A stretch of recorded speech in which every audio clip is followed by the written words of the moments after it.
Hello guys, my name is Martina. I am a portrait artist based in Austria, and today in this video I am going to show you the painting process of my first owl I did. The reason I am painting the owl is that the wolf I painted a few videos before was bought by a customer, and this wolf was planned for an upcoming exhibition. I had to paint it something new, and I decided on that owl. So please guys, stay watching, and if you are interested in the owl, please leave me a comment down below and I give you all the necessary information and you can buy this owl. I then have to paint a new painting for the exhibition, but that's totally fine. So, thank you guys for watching. Please enjoy the video and we are going to see us later. Alright guys, here you can see how I am using gouache to trace over the lines that I had previously transferred with pastels. The owl I'm planning to paint here is quite complex. And in order to better understand the composition and capture the owl as accurately as possible, I decided to use gouache to define the key light and dark areas. This makes the painting process a bit easier for me. Here you can also see how I started adding color with pastel pencils. This part was done at an art fair. It's actually another main reason why I choose to use gouache.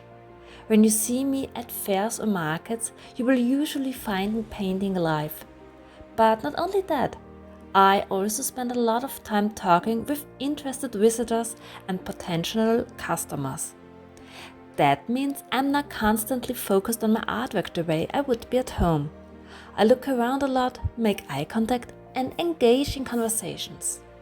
Fairs are incredibly important to me for networking, and I really enjoy talking about my process there.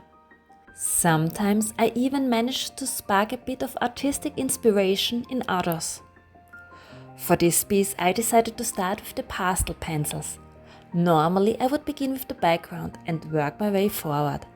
But since this artwork is quite large, measuring 50 by 70 cm, I was worried it might smudge during transport, as I had to carry it differently than my usual 30 by 40 cm pieces. What has stayed the same though is my approach to building up a base layer first. I always try to create a solid foundation to build on. From my experience, the more layers I add, the more three-dimensional and lifelike the result becomes. That said, it's important to keep in mind that the paper I'm working on can only hold a limited amount of pastel. Once you have gained some experience with the medium, you develop a feel for how much you can apply and how best to blend it. And finally, here's a video shot showing the owl's face and how far I've managed to complete it. Hi guys, don't mind my looks. I had no time to do some makeup. But what's more important than my face is the painting. And I am a little bit afraid to destroy the painting.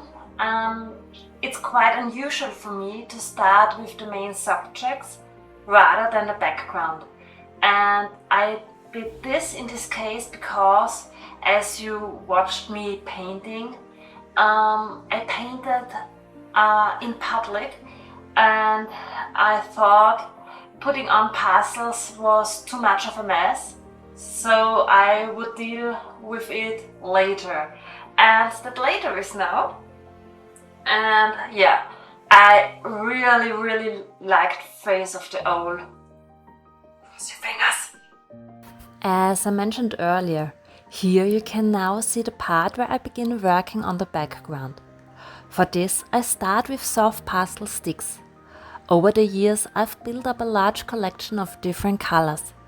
Green and blue tones in particular have become especially important in my work, since I often use them to create backgrounds. The sticks are super quick and efficient to use. Their pigments are more vibrant and saturated than those of pastel pencils, for example. The pencils come into play later, when it's time to add finer details. I blend the pigment from the sticks using a soft sponge from the Pan Pastel brand. In my experience, this method is not only fast but also allows for beautifully smooth transitions. As long as there's enough pigment on the paper, you don't get those harsh lines that can occur if you try to blend this layer with your fingers or a paper blender. Here you can clearly see how I continue refining the background using pastel pencils. This layer is not blended with the sponge anymore, but with my fingers. I only start blending with my fingers once there's pigment already worked into the paper. Another important aspect is the color selection. I don't only use green tones here, but also add browns, purples, blues and reds. This helps create a richer, more interesting and more intense final portrait. I truly believe that a well thought out background can complete a portrait and give more meaning and even a story to the main subject. After finishing the left side of the background, I return to the owl. I'm saving the right side of the background for later, mainly to avoid unnecessary smudging. As you can see, I keep working gradually, area by area, layer by layer. It's a very time-consuming process, but one that definitely pays off in the end. And in case you're wondering about the gouache areas, yes, I also go over them with pastels. This gives the entire piece a unified finish. Gouache can sometimes look a bit flat or dull, especially the black areas, and pastels helps bring depth and vibrancy back to those spots. Just like in the background, I also try to use a variety of colors when working on the owl. For example, if the lighting is cool, I might paint the shadows in a warmer, slightly fiery tone. Depending on your style and reference, you can push this contrast more or keep it subtle. I also pay close attention to complementary colors: orange for blue, violet for yellow and green for red. This system helps me tone down overly intense hues. In this piece, the owl's feathers have a bluish tint, especially in the highlighted areas, which I assume is a reflection of the sky. On the underside of the owl, I use more warm tones, as the very orange pumpkin is casting some of that warmth onto the lower feathers. As some of you already know, I'm a big fan of color. As I mentioned before, colors makes everything more complex and more alive. That's also why I tend to use the full rainbow in my portraits. Sometimes the effect is subtle and barely noticeable, but even then it can be very powerful. I believe this is one of the main reasons my portraits appear so full of life. So, I have a problem. All of my SD cards are completely full. I have only a few minutes left here on this SD card. I purchased a new SD card by Amazon and it comes in a few days. But yeah, I have to work on my own without you, and yeah, when I'm having my new SD card, I am going to bring you with me again. Sorry. I honestly didn't expect so much time to pass before I had the chance to film again. Although in this case it wasn't even that I had to wait long for my memory card. It was more that I actually had a good stretch of time to paint, and I just had to take advantage of it. You know what's funny? Watching this footage now, where I'm painting the pumpkin, I feel completely transported back to that moment. Besides painting, I was also watching a gameplay video by Yasmin Gnu while she played the quarry. For those of you who don't know it, The Quarry is made by the same developers as Until Dawn. Both are horror games where your decisions shape the story. Even making no decision at all is still a decision. Basically, the goal is to survive and save as many characters as possible. And the cool part? Every conversation and every decision can affect the outcome. And there are quite a few different endings. I am someone who doesn't really enjoy playing video games myself, regardless of the genre, but I love watching others play.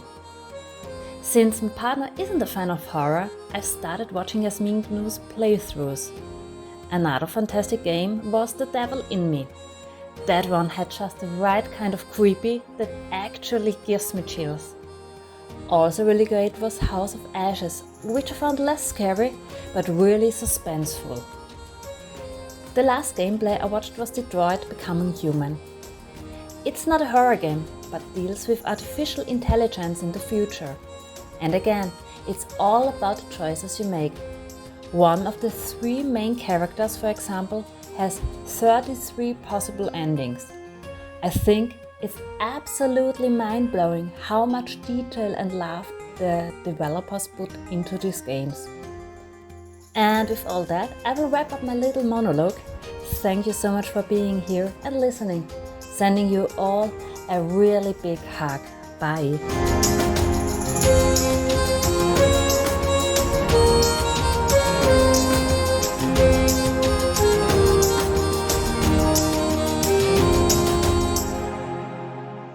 So here I am with the final outcome. I really like it so much. I like the feathers, the pumpkin, the background. The only thing that I'm changing are these blue dots here in the background. Maybe I'm going to make them less visible, but for now I'm deciding that the painting is finished. So please let me know down in the comments if you like this painting, what you like the most or what you don't like, and if you enjoyed this video and it was valuable to you. I would really appreciate if you like, share and subscribe. It would really mean the world to me. And as always, I wish you a wonderful day, night, evening, wherever and whenever you are watching this video. And I hope we are going to see us next time. Bye.